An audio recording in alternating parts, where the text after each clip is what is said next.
Making Sam's Club hot dogs is very easy to do. Today I'm gonna show you how to do it.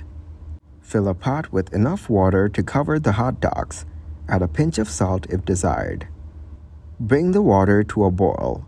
Carefully lower the hot dogs into the boiling water. Avoid overcrowding the pot. Reduce heat to low and simmer for 5 to 7 minutes. Don't let the water boil again, as this can split the casings. Remove the hot dogs with tongs and drain any excess water. Then comes grilling. Preheat your grill to medium heat. Brush with oil if desired. Place the hot dogs directly on the grill.